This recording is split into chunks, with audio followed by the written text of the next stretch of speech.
معزز سامعین کرام، حاضرین عظام، نوجوان دوستوں اور بزرگوں، اللہ تبارک و تعالی نے ہمیں ایمان کی دولت عطا کی ہے، تو ہمیں اللہ نے اس بات کا بھی پابند بنایا ہے کہ ہم اسلام کو مکمل طریقے سے فالو کریں، اسلام کی مکمل طریقے سے اتباع کریں۔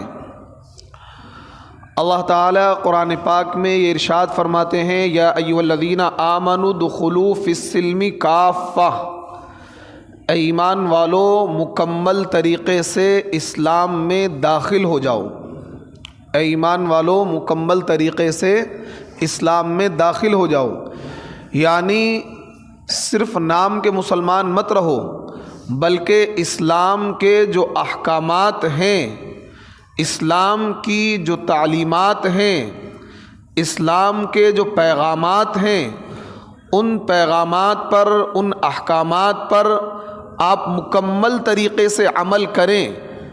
یہ اسلام ہے، نہ کہ یہ اسلام کہ ہم نے اپنا نام مسلمانوں والا رکھ لیا، یا ہم نسلی طور پر مسلمان ہیں، ایک مسلمان کے گھر میں پیدا ہوئے ہیں اور ہفتے میں، سال میں ہم نماز پڑھ لیتے ہیں اور ہم یہ سمجھتے ہیں کہ ہم مسلمان ہیں۔ یہ اچھا عمل نہیں ہے۔ قرآن کا مطالبہ یہ ہے کہ یا ایھا الذین آمنوا ادخلوا فی السلم کافہ، اے ایمان والو مکمل طریقے سے اسلام میں داخل ہو جاؤ۔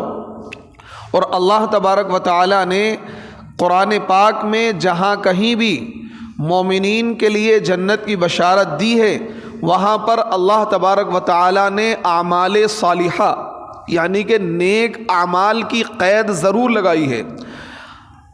سورہ بقرہ کے اندر تیسرے رکوع میں اللہ تعالیٰ ارشاد فرماتے ہیں، وَبَشِّرِ الَّذِينَ آمَنُوا وَعَمِلُوا الصَّالِحَاتِ أَنَّ لَهُمْ جَنَّاتٍ تَجْرِي مِن تَحْتِهَا الْأَنْهَارُ، کہ اے نبی آپ بشارت دے دیجئے ان مؤمنین کو، ان مسلمانوں کو جو ایمان لائے اور جنہوں نے نیک عمل کیے۔ وَبَشِّرِ الَّذِينَ آمَنُوا وَعَمِلُوا الصَّالِحَاتِ أَنَّ لَهُمْ جَنَّاتٍ تَجْرِي مِن تَحْتِهَا الْأَنْهَارُ، کہ ان کے لیے ایسے باغات ہوں گے کہ جن کے نیچے نہریں جاری ہوں گی، اور ان باغات کے اندر، اس جنت کے اندر وہ لوگ ہمیشہ ہمیشہ رہیں گے۔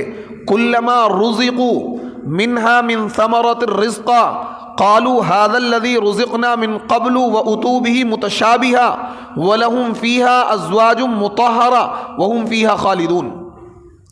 تو دیکھیں قرآن نے یہ کہا کہ بشارت ان مومنین کے لیے ہے کہ جو ایمان لانے کے بعد نیک عمل بھی کریں۔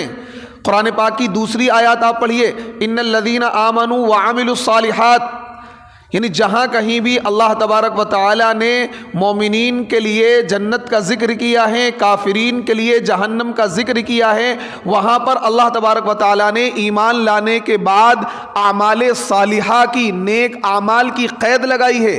نیک عمل کیے بغیر کوئی جنت میں نہیں جا سکتا ہے۔ جب تک ہم نیک عمل نہیں کریں گے تو نیک عمل کریں گے تو جنت ہمیں ملے گی۔ یہ الگ بات ہے کہ جو انسان اسلام پر رہا، اسلام لایا، اس نے ایمان کو قبول کیا، اسلام پر زندگی بھر قائم رہا، اعمال نہیں کیے، وہ جنت میں تو جائے گا، لیکن پہلی مرتبہ میں داخلہ اس بندے کا نہیں ہوگا۔ پہلی مرتبہ میں داخلہ اس کا نہیں ہوگا۔ پہلی مرتبہ میں داخلہ تو انہی لوگوں کا ہوگا کہ جو لوگ ایمان لائے اور ایمان لانے کے بعد ایمان کے تقاضے پر انہوں نے عمل کیا، ایمان کے مطالبے پر عمل کیا، قرآن کو، نبی کے فرمان کو انہوں نے 100% فالو کیا، اللہ کے نبی کی تعلیمات کو فالو کیا، ان کی اتباع کری، شریعت نے جن چیزوں سے روکا ان چیزوں سے رکے، جن چیزوں کا حکم دیا ان چیزوں کو انہوں نے کیا، تو ایسے لوگوں کے لیے جنت میں دخول اولی ہیں۔ پہلی مرتبہ میں ہی جب اللہ تبارک و تعالی حشر کے میدان میں فیصلہ فرمائیں گے، اور فیصلہ فرمانے کے بعد جب پہلی مرتبہ میں جنت میں انٹری ہوگی تو ان لوگوں کی انٹری ہوگی کہ جنہوں نے اسلام کو قبول کیا، اسلام کو قبول کرنے کے ساتھ ساتھ، ایمان لانے کے ساتھ ساتھ انہوں نے اعمال صالحہ کیے ہوں گے، ایمان کے تقاضے پر عمل کیا ہوگا، عقائد کو بھی درست رکھا ہوگا، اعمال کو بھی درست رکھا ہوگا، انہوں نے اسلام اسلام کے احکام کو اپنی زندگی میں رچایا اور بسایا ہوگا، اسلام کے احکام پر عمل کیا ہوگا، قرآن کو اپنی زندگی کے لیے اسوہ بنایا ہوگا، نبی کی ذات کو، نبی کی تعلیمات کو اپنی زندگی میں لاگو کیا ہوگا، اور انہوں نے خواہشات کو چھوڑ کر نبی کی تعلیمات کو، نبی کی لائی ہوئی شریعت پر عمل کیا ہوگا، ایسے لوگ جنت میں پہلی مرتبہ میں داخل ہوں گے۔ اور وہ لوگ کہ جنہوں نے ایمان کو تو قبول کیا، یا وہ نسلی طور پر مسلمان تھے، باپ مسلمان تھے، دادا مسلمان تھے، یہ بھی مسلمان تھے، لیکن انہوں نے ایمان کے تقاضوں پر عمل نہیں کیا، اپنی مرضی کے مطابق زندگی گزاری، جس طریقے سے چاہا اس طریقے سے کمایا، جو من میں آیا وہ کھایا، جو من میں آیا وہ پیا، جس طریقے سے من میں آئی تجارت کری، جس طریقے سے چاہا کیا ہے بیاہ شادی کری، جس طریقے سے چاہا انہوں نے کاروبار کیا، جس طریقے سے چاہا اس طریقے سے اپنے کاروبار کو چلایا، یعنی زندگی انہوں نے اپنی مرضی کے مطابق گزاری۔ تو وہ لوگ پہلی مرتبہ میں جنت میں نہیں جائیں گے، بلکہ اللہ تبارک و تعالی حساب و کتاب لے کر ان بدعمالی کی سزا جہنم کے طور پر ان کو دیں گے۔ پہلے ان کو جہنم میں ڈالا جائے گا، اور جہنم میں وہ اپنی سزاؤں کو بھگت کر، اپنے ان جرموں کی سزاؤں کو پا کر، اللہ کی مشیت کے مطابق اللہ کتنے دن ان کو جہنم میں رکھتا ہے، کتنے سالوں تک ان کو جہنم میں رکھتا ہے، یہ کسی کو پتہ نہیں ہے۔ اس کے بعد پھر اللہ تبارک و تعالی ایمان کی برکت سے، اور ایمان ایسا نہیں، اگر صحیح العقیدہ مسلمان ہوں گے، ان کے عقیدے میں شرک نہیں ہوگا، ان کے عقیدے میں کفر نہیں ہوگا، خالص مسلمان ہوں گے۔ یہ الگ بات ہے کہ انہوں نے ایمان تو لائے تھے، ایمان والے تھے، لیکن ایمان کے تقاضے پر عمل نہیں کیا، ایمان دل میں لے کر گئے تھے دنیا سے، تو اس بنیاد پر جہنم میں وقت گزارنے کے بعد، اپنے گناہوں کی سزا بھگتنے کے بعد اللہ جنت تو انہیں دے دے گا، لیکن پہلی مرتبہ میں جنت انہیں نہیں ملے گی۔ پہلی مرتبہ میں جنت ان لوگوں کو ملے گی جن لوگوں نے ایمان کے تقاضے پر عمل کیا ہوگا، جس کو قرآن نے کہا کہ وَبَشِّرِ الَّذِينَ آمَنُوا وَعَمِلُوا الصَّالِحَاتِ، کہ آپ بشارت دے دیجئے ان مسلمانوں کو، ان مومنین کو کہ جو ایمان لائے اور نیک عمل بھی کیے۔ إِنَّ الَّذِينَ آمَنُوا وَعَمِلُوا الصَّالِحَاتِ فَلَهُمْ أَجْرٌ غَيْرُ مَمْنُونٍ، کہ ان کے لیے اجر ہے۔ قرآن میں بار بار اللہ نے ارشاد فرمایا ہے کہ مومنین ایمان لانے کے بعد اگر عمل کریں گے جبھی ان کو جنت ملے گی۔ لیکن آج ہمارا جو معاشرہ ہے، مسلم معاشرہ، من چاہی زندگی گزار رہا ہے، مرضی کے مطابق ہم کاروبار کرتے ہیں، مرضی کے مطابق ہم کھاتے اور پیتے ہیں، مرضی کے مطابق ہم اپنے بیاہ شادی کرتے ہیں، ہر کام اپنی مرضی کے مطابق کرتے ہیں، شریعت کے مطابق نہیں کرتے ہیں۔ آج یہ مزاج مسلمانوں کا بن گیا ہے، اور مرنے کے بارے میں یہ تصور بنا ہوا ہے، ارے کوئی بات نہیں، وہ تو بعد کی بات ہے، وہ تو بعد کی بات ہے۔ آپ ذرا تصور کریں، ذرا سوچیں، جہنم کی جو آگ ہے اس کے بارے میں قرآن میں اللہ تعالیٰ نے ارشاد فرمایا وَقُودُهَا النَّاسُ وَالْحِجَارَةُ، کہ اس آگ کا ایندھن انسان اور پتھر ہوں گے۔ اس آگ کا جو ایندھن ہوگا نا، ایندھن، اس آگ کو جو دہکایا جائے گا، جو آگ ہزاروں سال سے جل رہی ہے، اس آگ میں کس کو جھونکا جائے گا؟ انسانوں کو اور پتھروں کو جھونکا جائے گا، اور اس آگ میں انسانوں کو جلایا جائے گا۔ آج اگر کوئی انسان ذرا سا جل جائے آگ پر، اس کو کیا ہے، اس کا ذرا سا ہاتھ جل جائے، کتنی تکلیف ہوتی ہے، برداشت سے باہر ہو جاتا ہے۔ انسان فوراً دوا لیتا ہے، کوئی ایسی ٹیبلٹ لیتا ہے جو اس کی جلن محسوس نہ ہو، اس پر کوئی چیز لگاتا ہے تاکہ اس کی جلن اور اس کی جو شدت ہے تکلیف کی وہ محسوس نہ ہو، ہوتا نہیں ہے۔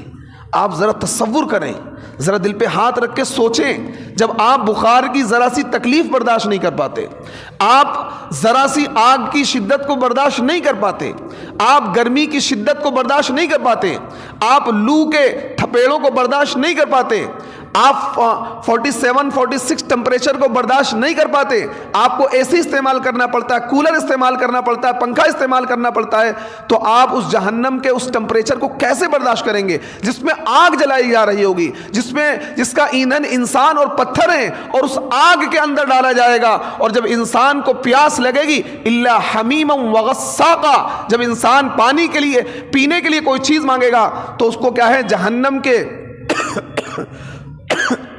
کھولتا ہوا پانی دیا جائے گا، اور جہنمیوں کا خون اور پیپ دیا جائے گا کہ اس کو پیو۔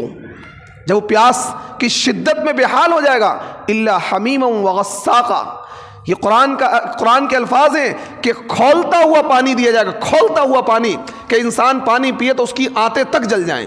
اتنا زبردست، اتنا کیا ہے، خطرناک معاملہ ہوگا۔ اور ایسے یعنی جو جہنمی ہوں گے، ان کے جو پیپ ہوں گے، ان کا جو خون ہوگا، وہ پینے کے لیے دیا گا، پیو، اور نہیں پیو گے تو زبردستی منہ میں ٹھوس آ جائے گا، اسے پیو، یہ ہوگا۔ لیکن آج انسان غفلت بھری زندگی گزار رہا ہے، لاپرواہی بھری زندگی گزار رہا ہے، نماز سے دور ہے، قرآن سے دور ہے، نبی کی سیرت سے دور ہے، نبی کی سنت سے دور ہے، اور خصوصی طور پر وہ نوجوان طبقہ جو جوانی میں ہے۔ دیکھیے، جوانوں کی ایک بہت بڑی ذمہ داری ہے، کیونکہ اللہ رب العزت کو بوڑھوں کی عبادت پسند نہیں ہے، اللہ کو نوجوانوں کی عبادت پسند ہے۔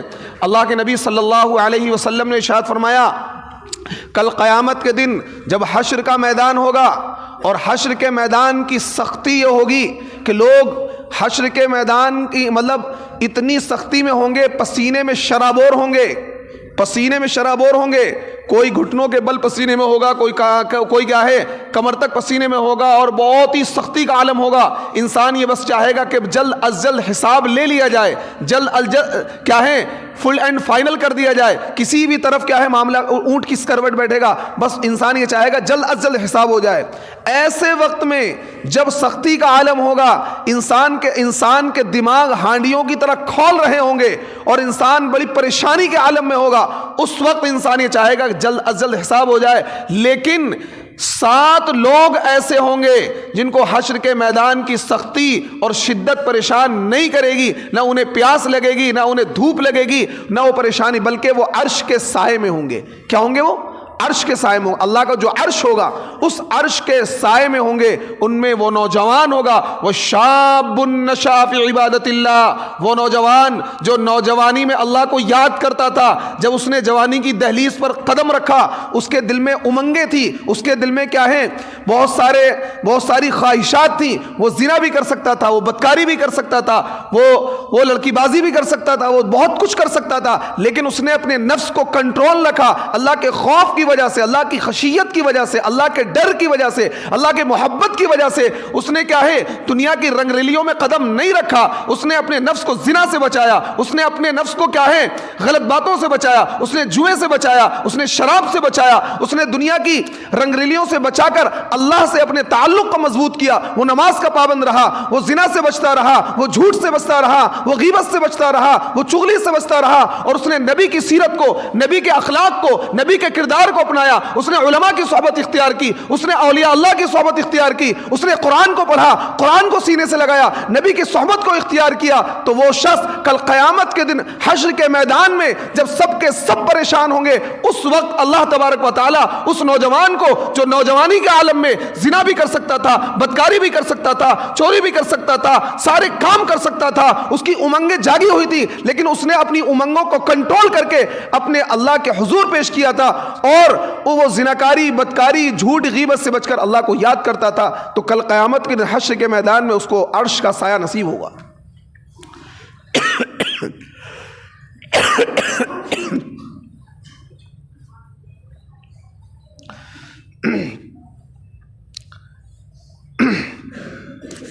لیکن آج تعجب ہے ان نوجوانوں پر اور ان لوگوں پر کس طریقے سے مستی کی زندگی گزار رہے ہیں۔ آج نوجوان کیا ہے برتھ ڈے منا رہے ہیں، کیا کر رہے ہیں برتھ ڈے پارٹی منا رہے ہیں سگنیچر برج پہ جا کے، کہاں انڈیا گیٹ پہ جا کے، اور گلی میں ڈی جے بجا کر، ناچ کر، گا کر، سگریٹ پی کر وہ اپنی جوانی دکھا رہے ہیں، وہ اپنے پیسے کا ترہ دکھا رہے ہیں، اور وہ دکھا رہے ہیں کہ جی ہمارے پاس بھی پیسہ ہے، جبکہ یہ برتھ ڈے یہ کیا ہے، یہ خالصتاً مشرکانہ عمل ہے، خالصتاً عیسائیوں سے ہمارے وہاں آیا ہے، یہودیوں سے ہمارے وہاں آیا ہے، مشرکین سے ہمارے وہاں آیا ہے، یہ اسلام کا طریقہ نہیں ہے، یہ نبی کا طریقہ نہیں ہے، یہ قرآن کا طریقہ نہیں ہے. مذہب اسلام ان چیزوں سے بیزار ہے. مذہب اسلام نے ان چیزوں کو منع کیا ہے. اور پھر آپ نبی کی وہ حدیث پڑھیے, نبی کا وہ فرمان پڑھیے, اور ذرا اپنے دل پر ہاتھ رکھیے, سوچئے کل قیامت کے دن آپ کا کیا عالم ہوگا. وہ لوگ جو دوسروں کے کلچر کو اختیار کرتے ہیں, دوسروں کی تہذیب کو اختیار کرتے ہیں, ان کے کلچر کو اپنے معاملات پر اپنے معاشرے کا حصہ بناتے ہیں, ان کے کلچر کو اپنا کر وہ خوش ہوتے ہیں. آپ دیکھیے نبی کیا فرما رہے ہیں. نبی نے ارشاد فرمایا, من تشبہ بقوم فہو من, جو شخص دوسرے قوم کی مشابہت کو, ان کے کلچر کو, ان کے طریقے کو اختیار کرے گا, کل قیامت کے دن اس کا حشر اسی کے ساتھ ہوگا.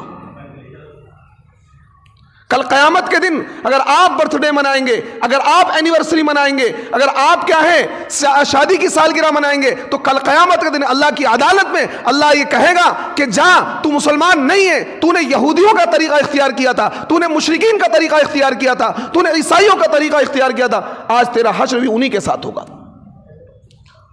تجھے مشرکین اچھے لگتے تھے, تجھے نبی کا طریقہ اچھا نہیں لگتا تھا, تجھے نبی کی سیرت اچھی نہیں لگتی تھی, تجھے برتھ ڈے میں بڑا مزہ آتا تھا, شادی کی اینیورسری منانے میں بڑا مزہ آتا تھا, اور تو بڑا تھرکتا تھا اس پہ, سگریٹ پی کر اور ڈی جے بجا کر, گانے بجا کر, میوزک بجا کر. شرم نہیں آتی نوجوانوں کو؟ اگر اسی حالت میں ناچتے ہوئے حالت میں موت آ جائے, موت کا فرشتہ آ جائے, اللہ اسی حالت میں اپنے ہاں بلا لے, کیا جواب دیں گے اللہ کو؟ کس منہ سے اللہ کے وہاں پیش ہوں گے؟ کیا آپ یہ کہہ سکتے ہیں کہ آپ کی موت کا وقت نہیں آیا؟ کیا آپ کو یقین ہے کہ آپ 100 سال جئیں گے؟ کیا آپ کو یقین ہے کہ آپ 70 سال ہی جئیں گے؟ کیا کوئی نوجوان 20 سال کا 25 سال کا نوجوان یہ کہہ سکتا ہے کہ نہیں میں تو 70 سال میں مروں گا؟ کیا اسے یقین ہے؟ کبھی بھی موت آ سکتی ہے, کبھی بھی اللہ کے وہاں سے بلاوا آ سکتا ہے. یہ لمبی امیدیں کہ جی ہم ابھی تو بہت وقت ہے, بعد میں توبہ کر لیں گے, ابھی تو جوانی کے مزے اڑا لیں, ابھی تو برتھ ڈے منا لیں, ابھی کیا ہے گرل فرینڈ سے بات کر لیں, ابھی تو موبائل پر چیٹ کر لیں, ابھی تو کیا ہے جتنی رنگ لیلیاں منا لیں, بعد میں اللہ سے توبہ کر لیں گے. آپ یاد رکھیں اس بات کو, اللہ تبارک و تعالیٰ کو جوانی کی عبادت پسند ہے. بڑھاپے میں انسان ٹھیک ہے عبادت کرتا ہے, لیکن اللہ کو پسند نہیں ہے. در جوانی توبہ کردن شیوہ پیغمبری, جوانی میں توبہ کرنا, جوانی میں عبادت کرنا یہ پیغمبروں کا طریقہ ہے. اور شیخ سعدی کہتے ہیں وقت پیری گرگ ظالم می شوت پرہیزگار. بڑھاپے کے وقت تو جو بھیڑیا ہوتا ہے نا وہ بھی پرہیزگار بن جاتا ہے. کہتا اب کیا ہے بکری کا شکار نہیں کروں گا. اب بھیا تیرے اندر ضرورت ہی نہیں, بکری تجھے خود کھا جائے گی. اب بکری تجھے خود کھا جائے گی, اب تو بکری کا شکار کیا کرے گا؟ ایک زمانہ وہ تھا, ایک شاعر کہتا ہے ایک زمانہ وہ تھا ہل کے چلتے تھے. ایک زمانہ وہ تھا ہل کے چلتے تھے, جب انسان نوجوان ہوتا بڑا مٹک کے چلتا ہے, یوں اکڑ کے چلتا ہے, اور یوں بس زمین کو پھاڑ دے گا. کیا ہے؟ بس زمین کو پھاڑ دے گا, ہل کے چلتا ہے. اور آج وہ زمانہ ہے کہ چلتے میں ہلتے ہیں. آج وہ زمانہ ہے, دیکھا نہیں بوڑھے انسان کو, وہ چل رہا ہے لیکن ڈگر ادھر ہل رہا ہے, اس سے صحیح سے چلا نہیں جا رہا, کھڑا نہیں ہوا جا رہا ہے. اور ایک زمانہ کیا تھا؟ ہل کے چلتا تھا, اکڑ کے چلتا تھا. اللہ کو یہ پسند نہیں ہے, اللہ کو عاجزی پسند ہے. اللہ کو عاجزی پسند ہے. اللہ کبر تو پسند نہیں ہے. کبریائی اللہ کی چادر ہے. اللہ کی چادر پہننے کی کوشش کریں گے تو اللہ پھاڑ دے گا. اللہ کی چادر پہننے کی کوشش کریں گے تو اللہ پھاڑ دے گا. کبریائی تو اللہ کی چادر ہے. ہم کس بات پر کبر کریں؟ کوئی چیز تو ہماری اپنی نہیں. یہ جوانی, یہ طاقت, یہ دولت, یہ عزت, یہ شہرت چٹکی بجا کر ختم ہو جاتی ہے. بالکل ایک انسان جوان ہے, 2 دن بخار آ جائے ختم. کیا ہے 2 دن لوز موشن ہو جائیں, اسے اپنی جوانی کا کیا پتہ لگ جائے گا کتنا بڑا جوان ہوں میں. کیا ہے چلا نہیں جا رہا, بولا نہیں جا رہا, ایسا ہوتا نہیں ہے. ایک انسان بڑا طاقتور ہے, لہیم شہیم ہے, اور 2-3 دن بخار آ جائے, 2-4 دن لوز موشن ہو جائیں, پتہ لگا الفاظ بھی صحیح سے منہ سے نہیں نکل رہے ہیں. تو یہ ہے طاقت کا عالم, یہ ہے جوانی کا عالم. تو دیکھیے انسان کی جتنی بھی چیزیں ہیں سب کمزور ہیں, ناپائیدار ہیں. اسی وجہ سے اللہ کو کبر پسند نہیں. کبریائی تو صرف اللہ کی چادر ہے. اللہ کے پاس جو چیز ہے وہ اپنی ہے, ہمیشہ سے ہے, ہمیشہ رہے گی. اللہ کے پاس جو چیز ہے ہمیشہ سے ہے, ہمیشہ رہے گی. ہمارے پاس جو بھی چیز ہے وہ عارضی ہے, کبھی بھی فنا ہو سکتی ہے. دولت ہے وہ کوئی پتہ نہیں کب ختم ہو جائے. ہمارے پاس جو طاقت ہے کوئی پتہ نہیں کب ختم ہو جائے. یہ نہیں کہ بڑھاپے میں طاقت ختم ہوگی. دیکھیے بڑھاپا کیا ہے؟ بڑھاپا عمر کا نام نہیں ہے بھائی. طاقت سے جوانی ہے, طاقت ختم, بڑھاپا آ گیا. ایک انسان 40 سال کی عمر میں جوان ہو سکتا ہے, اور ایک انسان 20 سال کی عمر میں بوڑھا ہو سکتا ہے. ایک انسان 20 سال کی عمر میں بالکل کمزور ہو گیا, لاغر ہو گیا, چلا نہیں جا رہا, تو بوڑھا ہی ہو گیا وہ. ایک انسان 50 سال کا بالکل ہٹا کٹا موجود ہے, رننگ کرتا ہے, دوڑتا ہے, تو جوان ہے. تو جوانی کس چیز کا نام ہے؟ طاقت کا نام ہے. بڑھاپا کس چیز کا نام ہے؟ ضعف اور کمزوری کا نام ہے. تو یہ کوئی ضروری نہیں کہ انسان 50 سال کی عمر میں بوڑھا ہو جائے گا اور کوئی 20 سال کی عمر میں جوان رہے گا. بہت سے ہم نے دیکھے نوجوان 30 سال کی عمر میں بوڑھے ہو جاتے ہیں. تو اس لیے بڑھاپے کا انتظار نہ کریں, جوانی میں اللہ کی عبادت کریں, جوانی میں اللہ کو یاد کریں. یہ اللہ کو زیادہ پسند نہیں ہے, یہ اللہ کو زیادہ پسند ہے کہ آپ جوانی کی عبادت کریں. اور کوئی پتہ نہیں کہ آپ کو بڑھاپا ملے نہ ملے, کیونکہ اب جس زمانے سے ہم اور آپ گزر رہے ہیں اس زمانے میں بڑھاپے تک لوگ نہیں پہنچ رہے ہیں. جوان موتوں کی کثرت ہو رہی ہے. اور اس کو آپ سمجھ لیں, آپ کی یہ مسجد ہے, اس وقت اس مسجد میں 400 لوگ موجود ہوں گے, نیچے اوپر اور زیادہ ہوں گے. ان 400 لوگوں میں آپ دیکھ لیں بوڑھے کتنے ہوں گے, جوان کتنے ہوں گے. اگر لوگ بوڑھے ہو کر مرتے تو اس مسجد میں بوڑھے زیادہ ہوتے, جوان کم ہوتے. ایسا ہے؟ پہلے ہر گھر میں 2-4 بوڑھے ہوا کرتے تھے, اب بڑھاپے تک معاملہ پہنچ ہی نہیں رہا. آپ پوری مسجد کو دیکھ لیں, مشکل سے 20 بوڑھے ہوں گے, 20-25 ہوں گے, 30 ہوں گے, زیادہ تر نوجوان ہوں گے. اس کا پتہ, اس سے کیا پتہ لگ رہا ہے, اس سے کیا پتہ لگ رہا ہے؟ بڑھاپے تک کہانی نہیں پہنچ رہی ہے. تو بڑھاپے کا انتظار نہ کریں, بڑھاپے کا انتظار نہ کریں, کل کا انتظار نہ کریں, کل پر نہ ڈالیں. آج ہی اللہ سے توبہ کریں, آج ہی اللہ سے توبہ کر کے, ابھی اللہ سے توبہ کر کے, اور کیا پچھلی باتوں کو بھول کر اللہ والے بن جائیں, پچھلی باتوں کو بھول کر اللہ والے بن جائیں. تو یہ جو چیزیں معاشرے کے اندر چل گئی ہیں, آپ اسلام کو فالو کریں, اسلام کے ماننے والے ہیں, فخر سے کہیں کہ ہم مسلمان ہیں. آج جو غیر مذہب کے لوگ ہیں, فخر سے وہ کہتا ہے کہ میں عیسائی ہوں, فخر سے کہتا ہے میں یہودی ہوں, فخر سے کہتا ہے کہ میں ہندو ہوں, فخر سے کہتا ہے میں سکھ ہوں. تو آپ فخر سے کیوں نہیں کہتے کہ میں مسلمان ہوں؟ آپ فخر سے چہرے پر داڑھی کیوں نہیں رکھتے کہ میں مسلمان ہوں؟ میرے نبی کی سنت ہے یہ.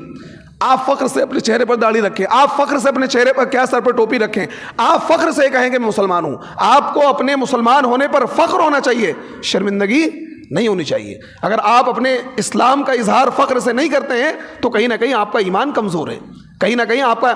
بعض لوگ کہتے ہیں جی وہ داڑھی اس لیے نہیں رکھ پا رہے کہ جاب کا مسئلہ ہے, اس کا مسئلہ ہے. ایمان کمزور ہے. اگر ایمان مضبوط ہوتا ہے تو دنیا کی کوئی طاقت آپ کو نہیں روک سکتی کہ آپ اپنے چہرے پر داڑھی نہ رکھیں, کوئی طاقت نہیں روک سکتی آپ کو. اگر آپ کا ایمان مضبوط ہے تو آپ چہرے پر داڑھی بھی رکھیں گے, آپ عین کفر میں رہ کر بھی ثابت کر دیں گے کہ میں مسلمان ہوں, آپ عین کفر کے درمیان بھی رہ کر ثابت کر دیں گے کہ میں مسلمان ہوں. یہ میرے نبی کا طریقہ ہے, یہ میرے نبی کا لباس ہے, یہ میرے نبی کا کلچر ہے, یہ میرے قرآن کا کلچر ہے. آپ فخر ہر وقت آپ کے ذہن پر یہ ہونا چاہیے کہ میں مسلمان ہوں.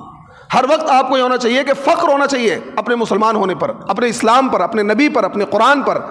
جب یہ چیزیں آپ کے ذہن میں ہوں گی تو انشاءاللہ آپ کو نماز پڑھنے میں دشواری نہیں آئے گی, آپ کو داڑھی رکھنے میں دشواری نہیں آئے گی, آپ کو سر پہ ٹوپی رکھنے میں دشواری نہیں آئے گی. معاملہ کیا ہے؟ ہم دوسروں سے متاثر ہیں, مرعوب ہیں, ہم اپنے آپ کو حقیر سمجھ رہے ہیں, ہم کمتر سمجھ رہے ہیں. آپ اپنے آپ پر فخر کریں کہ اللہ نے آپ کو مسلمان بنایا ہے, آپ کو نبی کا امتی بنایا ہے. تو اس لیے میرے دوستو, ضرورت اس بات کی ہے کہ آپ مرنے سے پہلے مرنے کی تیاری کر لیں. آپ اپنے آپ کو صالح مسلمان لوگوں میں شمار کریں.